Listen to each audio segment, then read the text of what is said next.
I see myself in a full-length wood-framed mirror in a stranger's apartment. It is August 2015, and I am draped in an ocean blue spandex fish scale pattern fabric that I can only describe as mermaid-ish. The fabric falls in such a way that a long slit opens from my hip all the way down to the floor. I look in the mirror and I say, who the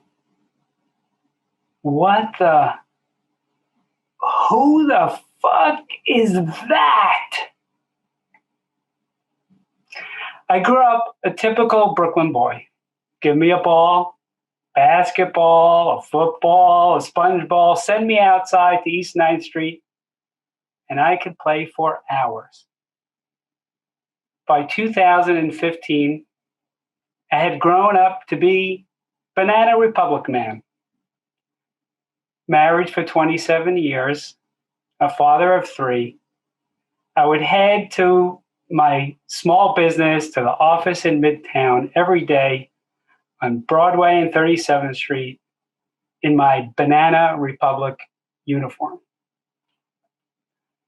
Typical day, navy blue sport coat, check button-down shirt, gray chinos. And if I felt constricted in my body by the clothing in any way, I didn't know and didn't complain. After work on a Tuesday night, I headed down to Tribeca to my short story writing group. I presented my piece about witches in a 19th century coal mining town. And after the group, E approaches me and says, Eli, you should go to Burning Man. And I say, what's Burning Man? She says, Google it, and I do. I discover that it is a participant-led event where 70,000 folks head out to the desert in Black Rock, Nevada.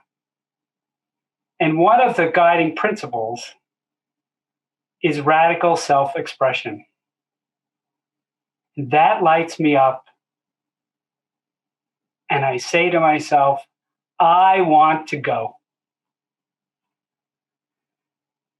So 4 weeks before the event, I'm able to snag a ticket from a dude named Splinter out in Bed-Stuy.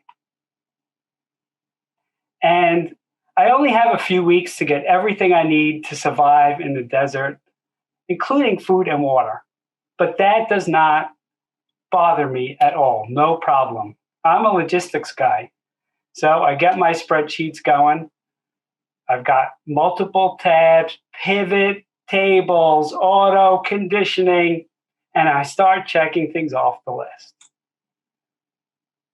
I get to the bottom of the list. There's one thing left, costumes. Now, I am not a costume person, but I'm going to Burning Man. This may be my only time. I'm going all in. I find myself at an after-hours sale for burners at Abracadabra on 21st Street in Manhattan. I walk in my Banana Republic uniform, and I see showcases of goth makeup and long eyelashes, masks and wigs and floggers and paddles. Oh my. I head downstairs to the lower level where the sale is happening. And by the time I get to the bottom, I'm already picking up the sweaty scent of human frenzy. Click, click, click. People are going through the racks to try and find that special something. Other people are ripping through the boxes that are strewn on the floor. Maybe there's some gold down there. People are getting practically naked in the aisles, just trying things on. And I stand there and I don't know what to do. And I don't know what I want. And I already feel like a failure at radical self-expression. I leave the store without buying a thing. I reach out to E. She says, don't worry about any of that costume stuff. You live in New York City. You work by the garment center. Let's go shopping. And don't think about costumes. Just buy what you like. And so I pick out medallions and spiky stuff and stones and gems and fabrics and trims. And we head over to a friend of E's apartment somewhere in the village. We put together a sexy wrestler costume, a Tarzan costume, and like a golden burner pharaoh with gold tights. And all of this seems like really edgy for me.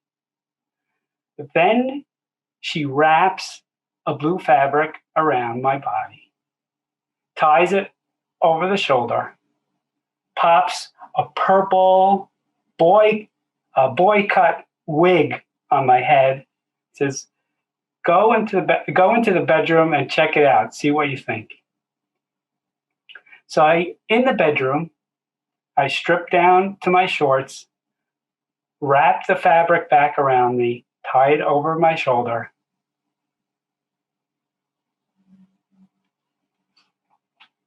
I see myself in a full-length wood frame mirror in a stranger's apartment.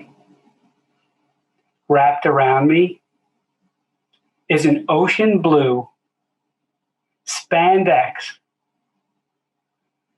fish scale pattern fabric, which I can only describe as mermaid-ish. I feel deliciously swaddled by the fabric that contours my body. The fabric falls in such a way that a long slit falls from my hip down to the floor. And I say, who the fuck is that? My next thought is, I need to get the hair off of my chest and my arms, and especially my legs.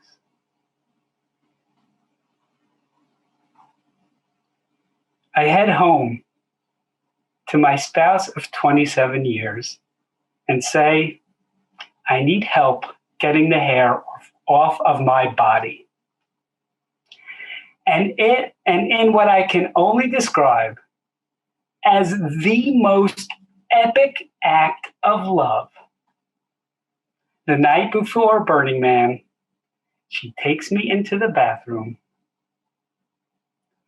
turns that pump on the top of a bottle of Nair,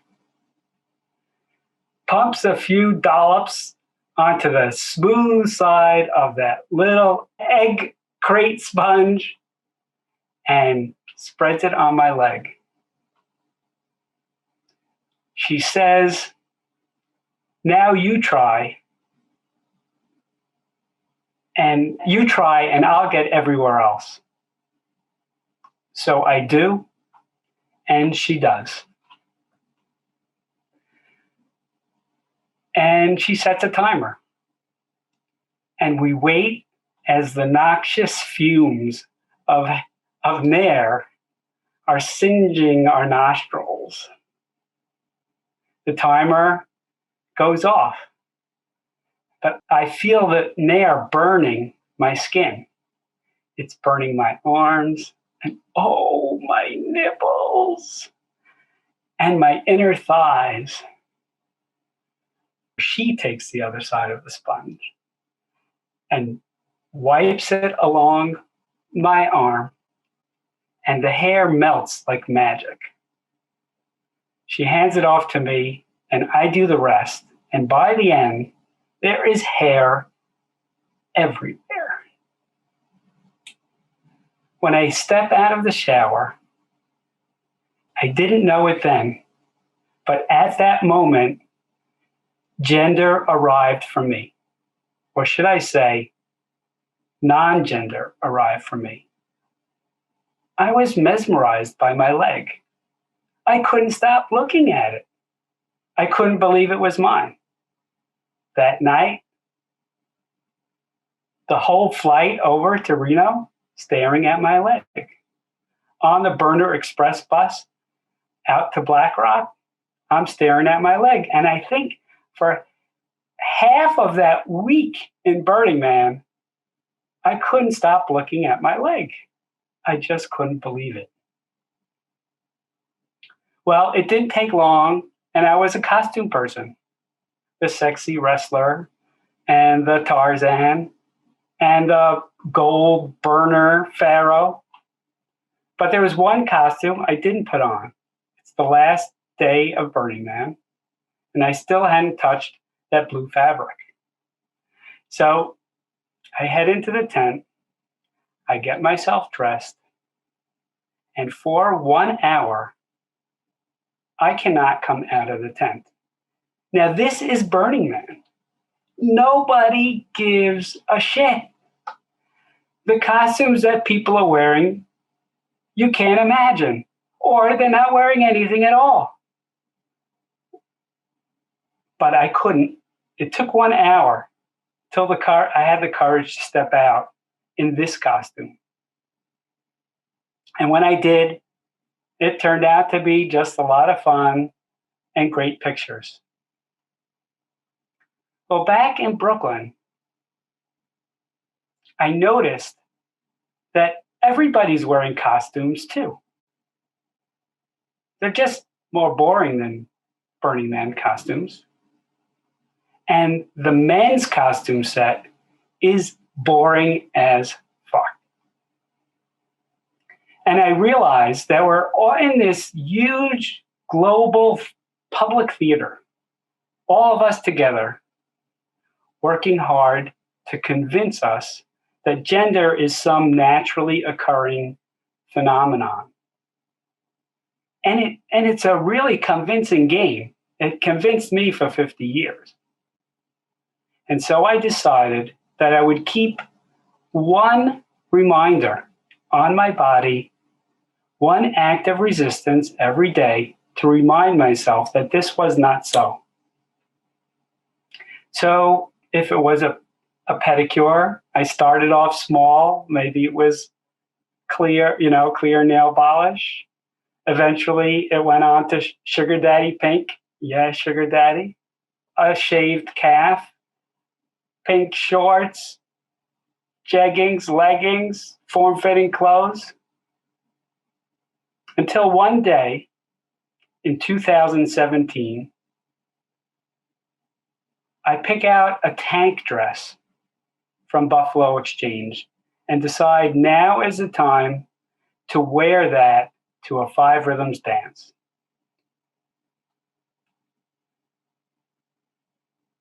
Now, I had worn a couple of dresses since to costume events, but this was different. And I brought this dress with me 3 times to dance, but did not put it on.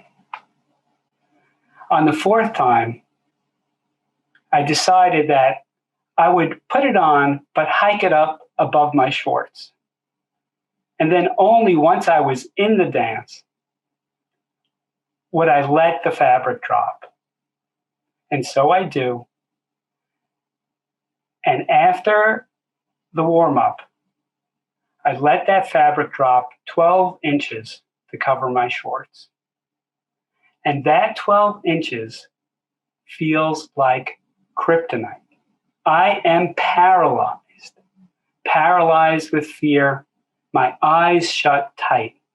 And what's strange is I grew up as a boy, trained to be a man, with courage and not to be scared. But this 12 inches of fabric was too much. And I could not open my eyes. And I felt at any moment somebody was about to start raining blows upon me, one after the next,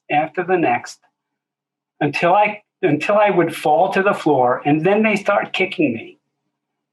Now, I knew this was not the case, but that is what I felt in my body. It was in the second of the 5 rhythms, staccato, that I had the courage to let my eyes open just a tiny bit. And what I saw on the other side of my eyelids was T dancing with me with the most loving look of support and joy. And so I opened my eyes and I began to dance.